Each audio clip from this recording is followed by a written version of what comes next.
Автокөліктерге техникалық қызмет көрсету, жөндеу және пайдалану мамандығы. Пәні қолданбалы информатика. Тақырыбымыз акцесте сұрауды ұйымдастыру және сұрыптау. Мақсаты Microsoft Access деректер қоры базалық жүйесінде сұраныс объектісімен танысу, сұрау объектісінде жұмыс жасау. Тақырыбымызға көшпес бұрын Microsoft Access-тің негізгі объектілерін қайталап өтейік. Олар кесте, пішін, сұраныс, есеп беру, макростар және модульдер. Осы жердегі сұраныс объектісі бойынша қысқаша анықтамаға тоқталайық. Сұраныс бұл іздестіруге қойылатын талап, мәліметтер қорында белгілегендерді өзгерту және өңдеу болып табылады. Сұраныстарды өрістер көзі ретінде берілгендерге ену үшін формалар, есептер және беттерге қолданылады. Сұраныс Microsoft Access-те мәліметтер қоры файлында сақталатын және бірнеше рет орындалатын объект болып табылады. Microsoft Access-те сұраныстың бірнеше түрі бар. Таңданылатын сұраныстар, параметрлі сұраныстар, қиылысатын сұраныстар, өзгертілетін сұраныстар және де SQL сұраныстар. Сұраныс құру үшін мәліметтерді құрылған таблицалардан алуымызға болады.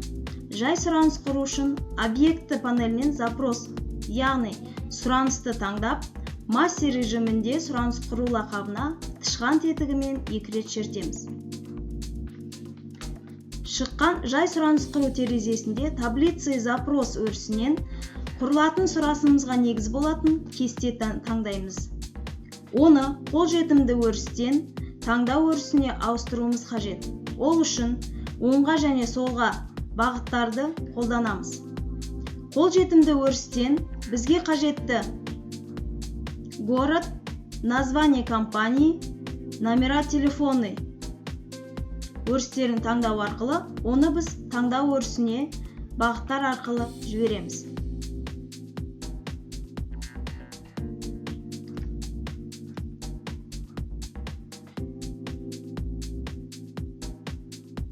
Ары қарай далее батырмасын басамыз.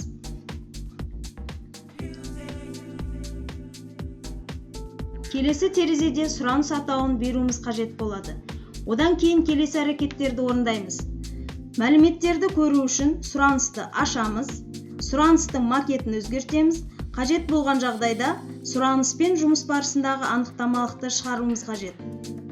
Одан кейін дайын батырмасын басамыз.